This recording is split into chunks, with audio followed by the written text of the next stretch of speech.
quand je poussais et mon mari me disait « on voit un peu la tête ». Pour moi, je pouvais plus pousser. Donc moi, je pensais que le bébé était dehors et mon mari me dit « on voit un peu la tête, mais il est toujours pas dehors ». C'est pas possible, je vais jamais réussir. Bien le bonjour.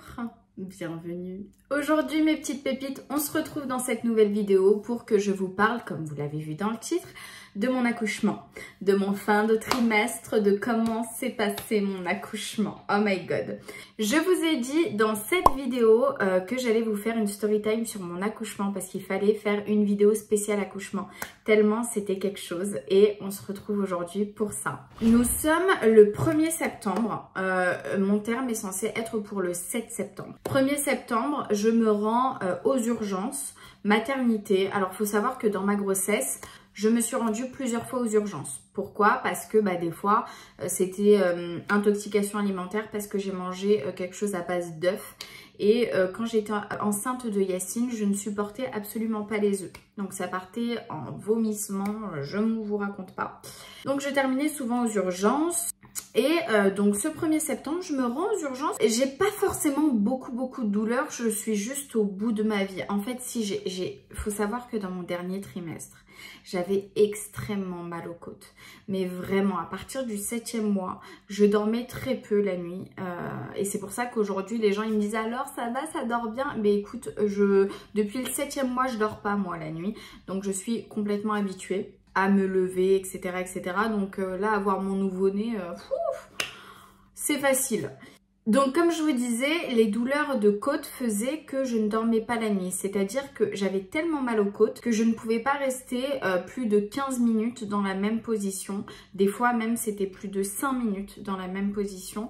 Donc je me mettais sur le côté droit, j'avais mal. Je me tournais, je me mettais sur le côté gauche, j'avais mal. Je me mettais sur le dos, j'arrivais pas trop à respirer tellement c'était gros, tu vois.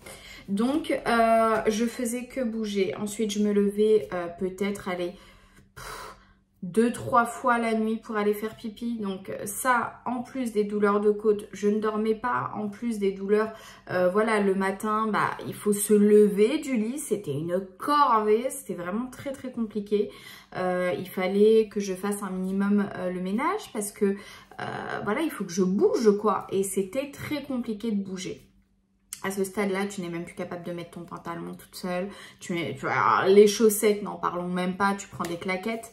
Enfin, non, c'était vraiment très fatigant le dernier trimestre, surtout à partir du milieu du 8e mois, très fatigant. J'attendais clairement la fin. Donc, mon terme est prévu pour le 7 septembre. Je me dirige aux urgences le 1er septembre.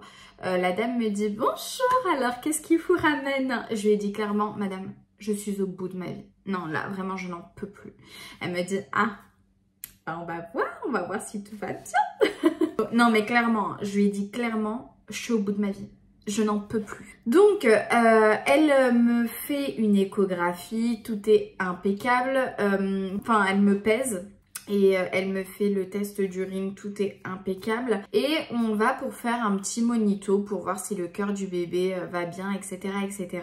Et moi, en même temps, ça me rassure de par mes antécédents. On approchait à la fin, donc je voulais vraiment qu'on me rassure, qu'on me dise que bébé va bien. Et alhamdoulilah, bébé allait très bien. Sauf que maman vraiment avait hâte que bébé sorte. Vraiment là, j'en pouvais plus. Et donc on fait un petit monitoring et donc l'infirmière vient me voir et me dit bon bébé il a pas trop l'air de bouger là. On va le réveiller un petit peu, essayer de changer de position.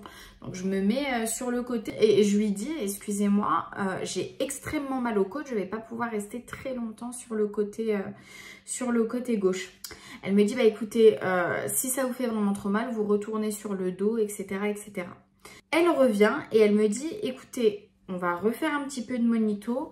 Si bébé ne bouge toujours pas assez comme on le souhaite, je pense qu'on va vous déclencher parce qu'on va pas vouloir risquer quoi que ce soit. En fait, bébé bougeait, mais bébé bougeait pas trop, tu vois, il était un petit peu endormi. Moi, quand elle m'a dit déclenchement, j'ai prié le bon Dieu pour qu'il me déclenche. Je n'en pouvais tellement plus que vraiment, ma mère était avec moi à ce moment-là et Nab était au travail. Je regarde ma mère, je lui dis, maman, j'espère qu'ils vont me déclencher et tout. Et je sais que c'est la phobie de certaines femmes, hein. C'est la hantise de certaines femmes de se faire déclencher. Moi, j'attendais que ça. J'attendais juste d'accoucher. C'est pour vous dire, je craignais même pas l'accouchement. Je voulais accoucher, mais tout de suite, vraiment tout de suite, tout de suite. Je refais un peu de monitoring et là, je suis sûre que la sage-femme va encore me dire, bah écoutez, c'est pas pour aujourd'hui, vous pouvez rentrer chez vous, faut attendre encore quelques jours. C'était ma hantise qu'elle me dise ça. J'attendais les secondes tellement c'était trop dur d'être enceinte, enfin cette fin de grossesse. La sage-femme revient dans la chambre avec un visage pas trop heureux, tu vois. Elle revient, elle me dit, excusez-moi, il va falloir qu'on vous déclenche. Vous savez ce qui est sorti de ma bouche, mais genre vraiment instantanément. J'ai dit, oh Seigneur, merci. Mais direct. C'était d'un soulagement. Et là, tu as l'infirmière qui me regarde et qui me dit, ah bah je vois que vous êtes heureuse finalement et tout. J'ai dit, franchement, je vous dis la vérité. Je suis au bout de ma vie. Je l'ai dit à votre collègue en entrant aux urgences. Je veux accoucher. Vraiment, je veux accoucher. Je me suis rendue aux urgences à 15 h, 1er septembre à 15 h. Et c'est à partir de 17 h qu'ils m'ont déclenché. Donc, elle m'a inséré un propesse, donc à l'intérieur de moi-même. Ça se trouve, je vais utiliser des termes absolument pas appropriés, mais en même temps, c'est un vocabulaire médical et je ne suis absolument pas infirmière ou médecin. Je vous prie de ne pas trop être exigeant avec moi. Donc, elle m'a inséré un propesse et elle m'a dit que ça va libérer des hormones ou des petites choses qui devraient déclencher mes contractions. Elle me l'a inséré, il me semble, à 17 h. Ça fait pas du tout mal, hein, c'est absolument pas douloureux.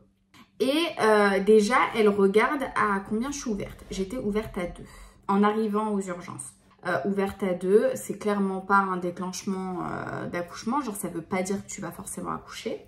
Donc, elle m'a mis le propesse et elle revient un petit peu plus tard dans la soirée pour regarder à combien je suis ouverte si justement les contractions ont fait que. Je suis toujours ouverte à 2. Alors que quand même, j'avais quelques petites contractions. Pas grand chose, mais j'avais quand même quelques petites contractions un petit peu dérangeantes. Elle m'a dit dans la nuit à 4 h du matin, je reviendrai vous examiner pour voir si le col s'est ouvert. J'essaye de dormir tant bien que mal. Donc Nab me rejoint dans la chambre et on essaye. Voilà, lui regarde son téléphone, il me semble, toute la nuit. Je crois qu'à 4 h du matin, il dormait toujours pas. Il y a en même temps la petite excitation qui fait que ça y est, je vais accoucher et du coup on va rencontrer notre bébé, tu vois, donc c'est magnifique. Mais en même temps il faut que je dorme parce que je vais accoucher, donc il faut que je sois en pleine forme pour pousser, parce que ce qui était prévu c'était un accouchement voix basse comme pour Malek. Donc accouchement voix basse avec péridurale. J'essaye de dormir tant bien que mal avec quelques petites contractions qui me réveillent. C'est pénible, hein. Alors si je peux vous décrire les contractions, je dirais que c'est comme si j'ai 2 bras qui viennent me compresser le bas du ventre, mais tellement fort qu'il y a une pression telle que ça me fait hyper mal, tu vois. Je pense que je le décrirais comme ça, les contractions. C'est vraiment quelqu'un qui te sert à l'étouffement, quoi. Mais dans le bas du ventre. Donc il y a quelques petites contractions qui viennent me déranger comme ça. Elle revient à 4 h du matin, elle me réexamine, je suis toujours ouverte à 2. Bon, très déçue, mais elle me dit on va changer de chambre, une chambre un petit peu plus à l'aise, confortable pour vous, parce qu'on était dans la chambre pour tester le monitoring et ce ne sont pas des vrais lits, c'est juste des petits brancards. Là, elle m'a emmenée dans une vraie chambre avec un vrai lit, donc j'ai pu dormir un petit peu mieux jusqu'à 8 h du matin. 8 h du matin, j'ai la sage-femme qui va m'accoucher du coup le soir. Donc là, on est le 2 septembre. Hein. 8 h du matin, le 2 septembre. J'ai Anne-Sophie que j'embrasse très très fort. D'ailleurs, si Anne-Sophie regarde cette vidéo, je t'embrasse vraiment très très fort. Et il faut savoir que Anne-Sophie c'est une pépite, donc elle connaissait l'histoire de Malek. Pendant mon 7e mois, quand je suis venue aux urgences, c'était elle qui s'était occupée de moi et justement qui m'avait dit que c'était une pépite qui connaissait l'histoire de Malek. Donc je l'ai reconnue, j'ai reconnu Anne-Sophie et voilà, comment allez-vous, etc. Ben ça va super et tout. Oh, c'est le jour J, nanana. Elle m'examine. Je suis toujours ouverte à 2. C'est-à-dire que depuis 17 h jusqu'à 8 h, hein, le lendemain, mon col n'a pas bougé, alors que quand même, plus le temps passait et plus je commençais à avoir des contractions assez désagréables. vraiment assez désagréable. Anne-Sophie me dit, écoute, ton col est quand même ouvert à 2. Donc, on va pouvoir te poser la péridurale d'ici 1 heure. Je vais te monter en salle de naissance. Et puis, tu vas t'installer tranquillement avec Nab. Et puis, moi, je vais appeler l'anesthésiste qui devrait venir te poser la péridurale d'ici 1 heure. On monte en salle de naissance. Donc, moi, je suis un petit peu stressée. Je me dis, ça y est, c'est maintenant. En même temps, je suis trop contente parce que je vais rencontrer mon bébé, mais en même temps j'ai peur, j'espère que ça va bien se passer, j'espère que je vais pas trop souffrir. Enfin, il y a plein d'émotions comme ça dans ma tête. Et donc, du coup, on monte en salle de naissance. Je suis vraiment très stressée parce que faut savoir que pour Malek, la péridurale m'a fait vraiment mal. J'en ai gardé un mauvais souvenir. Donc là, je demande à Nab de rester avec moi quand ils vont me poser la péridurale parce que j'aurai besoin de lui.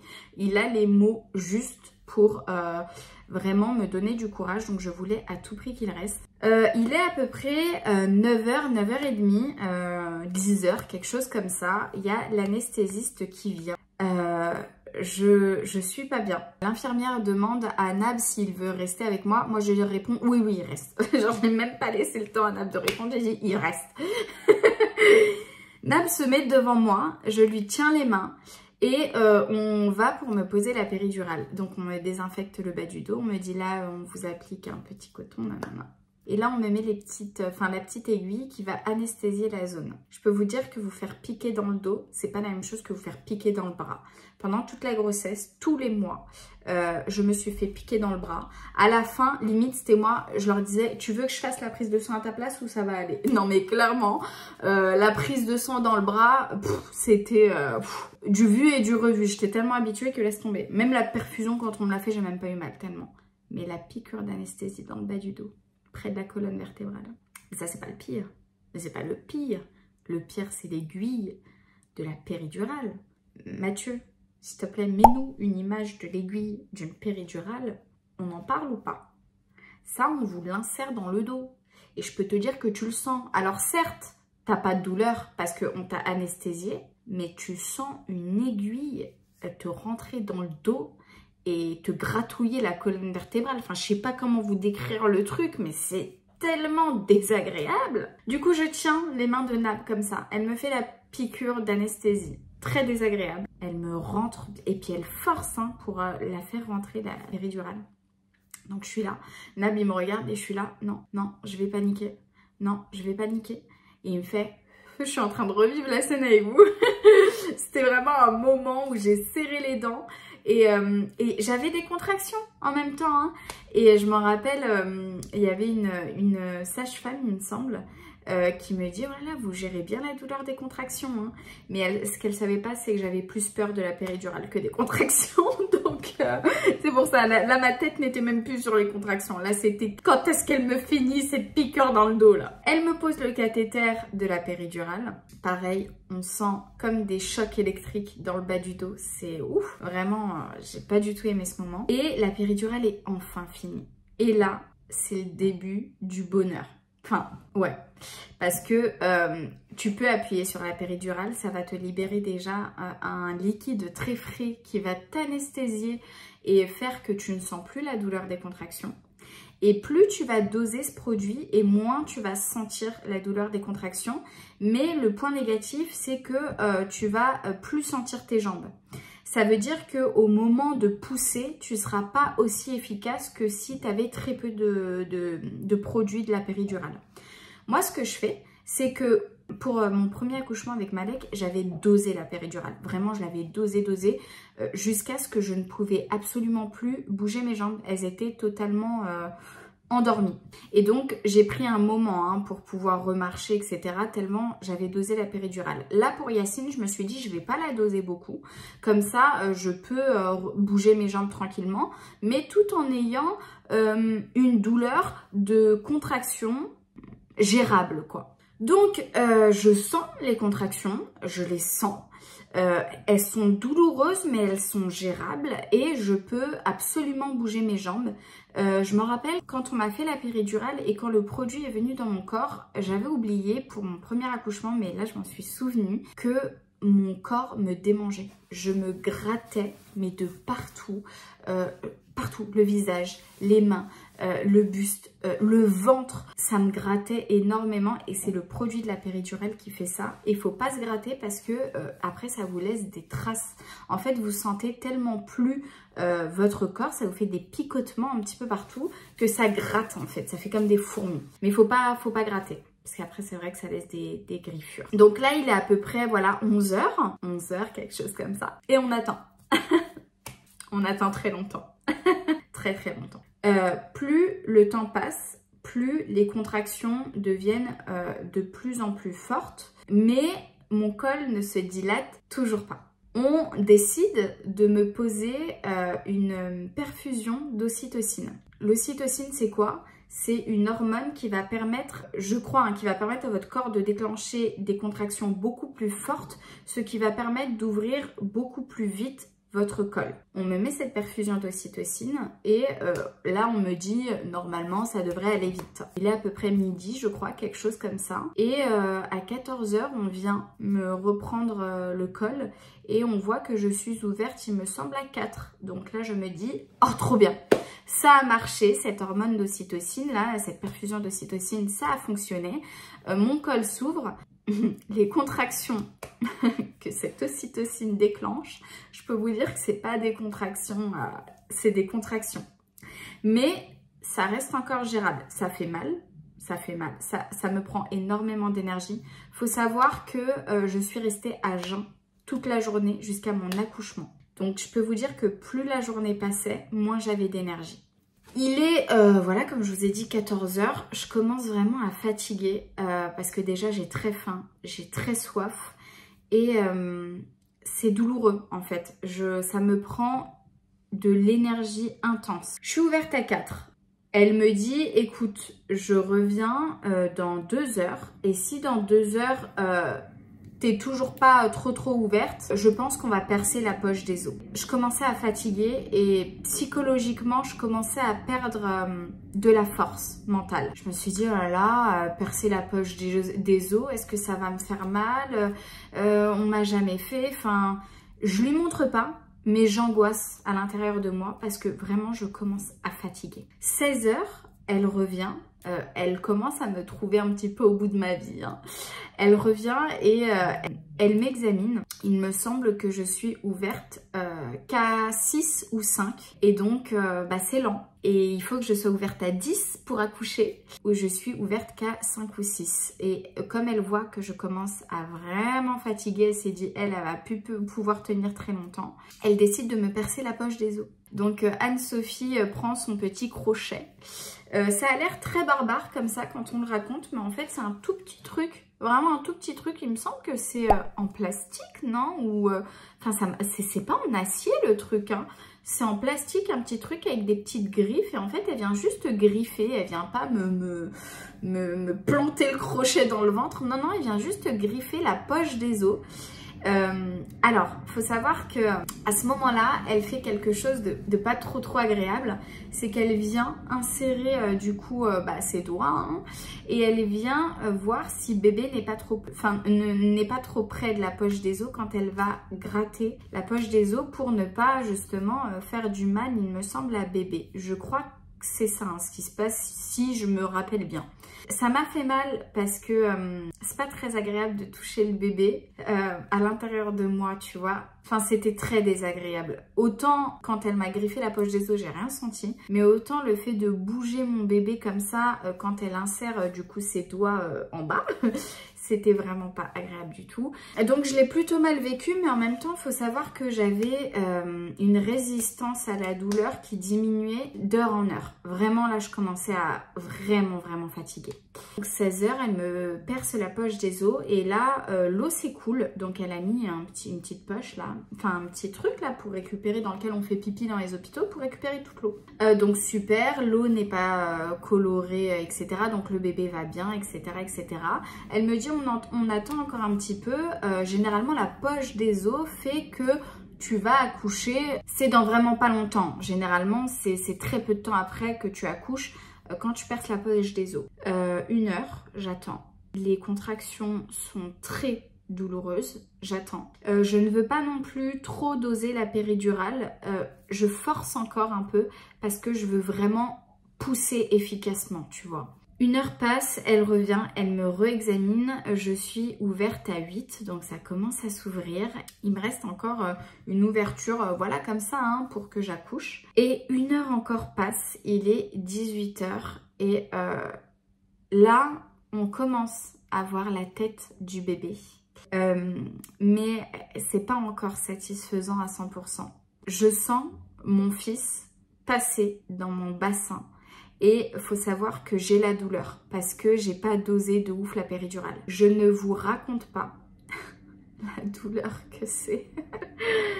C'est atroce. Vraiment, tu comptes les secondes. Je m'en rappelle dans cette salle de naissance, j'avais pas un minuteur mais une horloge avec des chiffres, hein, pas l'horloge ronde parce que celle-là je sais même pas la lire donc c'est même pas la peine. L'horloge avec des chiffres comme ça et avec les secondes. Je regardais les secondes défiler. Il est 18 h. J'ai extrêmement faim, j'ai extrêmement soif, je me gratte de partout tellement la péridurale me gratte. Je sens que j'ai mon fils dans le bassin. Je suis clairement au bout de ma vie à ce stade-là. Et là, je fais même pas bonne figure devant les sages-femmes qui rentrent. Là, je suis clairement au bout de ma vie et elle le voit. Et je n'arrive même plus à faire bonne figure devant elle, à sourire, quoi. Anne-Sophie voit que je suis au bout de ma vie et en plus, la pauvre, c'est que tous les accouchements se sont déclenchés en même temps. Ça veut dire que depuis ce matin, elle attend que les cols des femmes s'ouvrent. Notre col s'est ouvert en même temps. Donc clairement, elle les a tous enchaînés. Elle était au bout de sa vie. Moi, j'ai été la dernière des femmes à être accouchée. Il me semble. J'entendais tous les bébés pleurer. Ouah, ouah, à leur tour. Et moi, j'étais encore en contraction intense. Je me suis dit, mais c'est quand mon tour? C'est quand mon tour? Elle arrive et elle me dit « Ah, c'est pour bientôt. Essaye de pousser, pousse, pousse, essaye de pousser. » Donc, elle me met dans la position pour pousser et tout. Elle me met une barre comme ça, où je mets mes pieds, où je tiens avec mes mains. En fait, je me mets comme je veux sur cette barre pour bien pousser. Au début, je prends avec mes bras comme ça et je pousse, je pousse, je pousse, je pousse. Mais elle voit que c'est pas suffisant, tu vois. C'est pas suffisant, on essaye une autre position, etc. Je pousse, c'est pas suffisant. Elle me dit, écoute, on va attendre encore, allez, 30 minutes. Quand elle est partie de la salle, j'ai regardé Nab comme ça. J'ai dit, Nab, je ne vais jamais pouvoir tenir 30 minutes de plus. C'est absolument pas possible. Je regarde les secondes défiler. J'ai extrêmement mal. Je n'en peux plus. Je suis à bout de force. Je dis à Nab, il ne me reste aucune énergie pour pousser. Je ne vais pas pouvoir pousser. Et là, il me dit, si ça va aller, t'es forte, ça va aller. Je sais que tu vas pouvoir le faire. Enfin, il me donne des mots qui me réconfortent, tu vois, et qui me donnent un peu de force. Je vous ai loupé un détail, et ça, c'est un détail très important qu'il faut que je vous dise, parce que ça m'a vraiment fait souffrir. Quand elle m'a mis la barre comme ça sur les mains, elle m'a fait changer de position. Et la position qu'on a prise, c'est que j'ai plutôt mis mes pieds sur la barre. Donc, j'avais les jambes vraiment comme ça, les pieds sur la barre. Et elle m'a conseillé de garder mes jambes comme ça, parce que ça facilite le passage du bébé, le fait d'avoir les jambes un peu en grenouille. Sauf que je ne vous raconte pas, rester 30 minutes avec les jambes comme ça, en suspension sur une barre, sachant que j'ai une péridurale, hein, donc normalement, je suis censée avoir les jambes un petit peu, voilà, pas trop toniques, quoi. J'avais des crampes. J'avais des crampes aux jambes et je ne pouvais pas changer de position parce que je sentais la tête de mon bébé qui était clairement là, quoi, imminente. Elle était là, on voyait les cheveux, quoi, si vous voyez ce que je veux dire. Donc, je ne pouvais pas changer de position parce que j'avais trop peur d'étouffer mon bébé. Je suis restée avec les jambes comme ça en l'air pendant 30 minutes en suspension. J'étais à bout de force, mes pépites, à bout de force. 30 minutes passent, il est 18 h 30, Anne-Sophie rentre, je lui dis clairement que je suis au bout de ma vie, que je ne sens plus mes jambes, qu'il y a des fourmis dans mes jambes. La douleur est trop forte, vraiment là il faut que j'accouche. Elle me dit, Cam, on va le faire. Place bien tes jambes, là, elles étaient tellement enfourmillées, je sais pas comment vous dites, que j'arrivais même plus à les bouger. Je tiens, donc il y a une dame ici qui me tient le bras. Au début, il y avait mon mari qui voulait me tenir. Elle m'a dit non, non, je vais tenir votre femme. Et vous, essayez plutôt de lui tenir sa tête ou de l'encourager, mais moi, je vais tenir votre femme. Je la tiens comme ça. D'ailleurs, elle s'appelle Mélissa, je crois. Pareil, je t'embrasse très fort. Merci infiniment pour le soutien que tu m'as donné, enfin que vous m'avez tous donné. C'était un moment tellement terrifiant, mais enfin, elle m'a donné beaucoup de force. Même mon mari, il me disait, là on voit un peu la tête, là la moitié de la tête est passée, là. Il me disait en fait les stades et ça me rassurait d'un côté, mais en même temps ça me terrifiait parce que quand j'avais poussé, et là elle me dit pousse, pousse, pousse. Quand je poussais et mon mari me disait, on voit un peu la tête. Moi, pour moi, je pouvais plus pousser. Donc moi je pensais que le bébé était dehors et mon mari me dit, on voit un peu la tête, mais il est toujours pas dehors. C'est pas possible, je vais jamais réussir. Et comme je vous dis, aujourd'hui, je regrette de ne pas avoir dosé un peu plus la péridurale. Vraiment. Parce que j'ai tellement souffert. La prochaine fois, si j'ai un prochain bébé, Inch'Allah, je dose la péridurale, sachez-le. Donc, je tiens la dame comme ça. Et je suis une personne qui ne hurle pas. J'ai tellement eu mal que j'ai hurlé. J'ai hurlé. Et c'était vital. J'ai hurlé. Et même moi, je me suis dit, mais punaise, les gens qui doivent m'entendre doivent flipper. Donc, je tiens la dame. Je sais plus si j'avais un truc là. Et je pousse, je pousse, je pousse, je pousse, je pousse, je pousse. Et la sage-femme me dit, pousse un peu plus là. Là, stop. Là, tu pousses plus. Là, tu respires. On reprend. Tu pousses, tu pousses, tu pousses.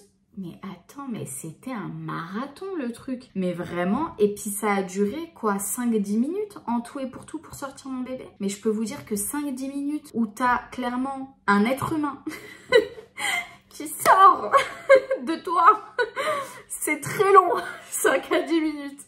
Donc Anne-Sophie en fait, elle me disait de pousser à un moment et de ne pas pousser à un autre parce qu'elle voyait que je commençais à déchirer. Et pour éviter une déchirure grande, elle me disait là t'arrêtes, là tu pousses plus parce que tu pousses trop fort donc ça te déchire, etc.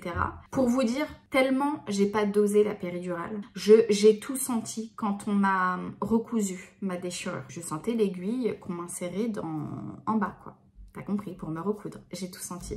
Donc clairement, j'ai demandé à ce qu'on m'anesthésie la zone et on m'a anesthésié la zone avec un pchit-pchit. Pour vous dire tellement que la péridurale n'était pas beaucoup dosée. Voire peut-être pas du tout. Enfin si, il y a toujours un petit truc de péridurale, je suppose. Donc là, je pousse et à un moment, je suis tellement à bout de force. Je pense que c'était au bout de 7 minutes, 7-8 minutes. J'étais tellement à bout de force que j'ai paniqué. J'ai dit, j'y arrive plus. J'arrive plus. Mais je l'ai dit en criant, en paniquant. J'y arrive plus. Et je regardais tout le monde, je regardais mon mari, je regardais tout le monde autour de moi. J'ai dit, j'y arrive plus. Là, t'as Anne-Sophie qui m'a dit, calme, on reprend. Là, ça m'a mis un coup de pression. J'ai fait, oui. Et là, je tiens la barre, je l'arrache comme ça. Je pousse. Et là, il y a la tête qui est sortie. Juste la tête. Vous vous foutez de ma gueule ou quoi? Et ça y est, je n'en pouvais plus. Mais en fait, il faut savoir que la tête, c'est le plus dur. Parce que le corps, après, passe tout seul. Moi, quand on m'a dit, la tête est sortie, j'ai regardé Nap comme ça. J'ai dit, je vais crever. Je vais mourir. Vraiment. Elle me dit, Lakam, tu me fais 2 poussées efficaces et je te sors tout le corps, ok? Il faut savoir que quand tu pousses, c'est la même sensation que quand tu vas aux toilettes pour faire la grosse commission. C'est tu pousses pareil, mais tu pousses pas de la même intensité. Là, tu pousses, t'as tes intestins qui vont sortir. Là. Je pousse, mais tellement fort que en 2 poussées, le corps du bébé sort. Et là, elle me dit, ça y est, viens prendre ton bébé, viens prendre ton bébé. Et en fait, elle a remarqué qu'il avait le cordon ombilical autour du cou. Donc le papa ne pouvait même pas couper le cordon parce que là, elle a vite pris son ciseau, tac tac, elle a coupé le cordon et après j'ai pris mon bébé. Je l'ai mis sur moi. J'étais plus là. Vraiment, j'étais à bout de force. J'en pouvais plus. J'étais plus là. Je vois mon bébé et là, il pleure pas. Il pleure pas. Et je regarde Anne-Sophie, je dis Anne-Sophie, pourquoi il pleure pas mon bébé? Et là, elle dit il est encombré, il a du liquide amniotique donc il n'arrive pas à respirer. Elle le prend vite, elle va dans une autre pièce, elle va le désencombrer, elle a dit j'arrive tout de suite. Elle part vite. Là, j'ai même pas eu le temps de m'inquiéter parce que j'étais tellement au bout de ma vie et choquée de tout ce qui vient de se passer que j'ai même pas eu le temps de réfléchir où est mon bébé, est-ce qu'il va bien, qu'elle est revenue direct. En fait, j'ai dû stresser genre 30 secondes même pas et après j'ai entendu mon bébé pleurer. Elle m'a ramené Yacine, il pleurait et tout et là j'ai été choquée parce que je me dis mais il est pas mort. C'est très bizarre parce que moi Malek... je me souviens d'un nourrisson décédé sur moi. Et là, j'avais un nourrisson, enfin un nouveau-né qui pleurait, qui était en bonne santé, alhamdoulilah, et j'étais pas habituée. Et donc, j'ai eu mon cerveau, il y a eu un bug dans mon cerveau. Nab, ça lui a pas du tout fait, parce que je lui en ai parlé, hein. Nab, ça lui a pas du tout fait, mais moi, j'ai vu un nouveau-né qui pleure, et ça m'a un peu choquée, tu vois. Alors que c'est la normalité. Ce qui n'est pas normal, c'est un nouveau-né qui ne respire pas, qui ne pleure pas, qui est décédé, clairement. Là, mon cerveau a bugué. Après ce bug, je vois mon bébé, je reprends mes esprits en fait, et je me dis, alhamdoulilah, il pleure, il va bien. Et là, j'avais trop peur que son cœur s'arrête, ou tu vois ce que je veux te dire. Donc vraiment, ce petit moment avec... ça a duré à peu près 30 minutes. J'avais peur. J'avais peur que son cœur s'arrête. Parce qu'il faut savoir que Malek est resté 30 minutes vivant avec nous, puis ensuite il s'en est allé. Et donc je pense que ces 30 minutes-là, j'étais pas très bien par rapport à mon traumatisme précédent. Là, je profite de mon bébé, je demande si je l'allaite, je lui donne mon sein, qu'est-ce qui se passe et tout. Elle me dit oui, bien sûr, vous pouvez, etc. etc. Donc lui, directement, instinctivement, il vient, il tète. Et première fois que j'ai ce sentiment, enfin ce ressenti-là. Et là, j'ai les hormones du bonheur, tu vois. Là, je suis bien. Mais en même temps, on est en train de me recoudre en bas. Et comme je vous dis, je sens tout. Donc je commence un peu à paniquer. Je lui dis, je sens l'aiguille et tout. Et elle me dit, bah vas-y, on va faire un petit cheat. Ils m'ont même mis le truc là pour que je me détende parce qu'elle voyait que j'étais trop stressée à l'idée qu'elle me retire. Ah oui, parce que quand t'as accouché, t'as retiré le bébé. Mais il faut te retirer le placenta, le truc, le machin, tu vois. Donc, on met une main, clairement, à l'intérieur de toi pour retirer tout ça. J'espère que toutes les femmes qui n'ont pas encore accouché, j'espère que j'ai pas fait peur à tout le monde. Vous inquiétez pas, on s'en remet. Après, quand tout ça c'est terminé, tu peux enfin profiter avec ton bébé. Quand on t'a retiré la péridurale, tu peux respirer. T'as les points de suture qui te font mal, mais t'as encore un petit peu de péridurale, donc ça va. T'as encore un petit peu anesthésie avec le pchi-pchi, donc ça va. Et après, quand l'anesthésie et quand le pchi-pchi se retire, t'as la douleur des points de suture et tout. Ça, j'avais oublié. Mais en vrai, quand t'as ton bébé, tout ça, ça n'a plus d'importance. Enfin, c'est tellement bien que t'es ailleurs, quoi, tu vois. C'est, alhamdoulilah, c'est vraiment un bonheur sans nom. Et je le souhaite à toutes les femmes qui souhaitent enfanter, je vous le souhaite vraiment. Je prie Dieu pour que tout se passe bien pour vous et que vous puissiez enfanter. Voilà, j'avais envie de vous donner également le ressenti de ce que j'ai vécu pour mon deuxième accouchement, qui s'est pas du tout passé comme le premier. Le premier, j'ai absolument rien senti. Malek faisait 1,6 kg et quelques, donc c'était un tout petit bébé. Et j'avais dosé de ouf la péridurale, du coup je n'ai absolument senti aucune douleur. Là, c'était différent. Dieu merci, tout s'est bien passé et on va très bien et on est très heureux. Et donc voilà. Voilà ma story time accouchement. J'espère que ça vous a plu. J'espère que la vidéo n'est pas trop longue. Je voulais vraiment vous raconter en détail ce que j'ai vécu. Sur ce, si tu as kiffé la vidéo, n'hésite pas à lâcher un like, à t'abonner si ce n'est pas déjà fait, à me raconter toi aussi en commentaire comment s'est passé ton accouchement ou à me dire si tu n'as jamais accouché, par exemple, si je t'ai pas fait trop peur. Vraiment, c'était pas le but. N'hésitez pas à me dire, vous, comment ça s'est passé. Vraiment, ça m'intéresse grave. Et puis, voilà, moi, je vous dis à très bientôt pour une prochaine vidéo. Et toutes les pépites qui regardent mes threads d'horreur, je vous dis à dimanche pour un prochain thread d'horreur. Gros bisous, prenez soin de vous. Bye bye.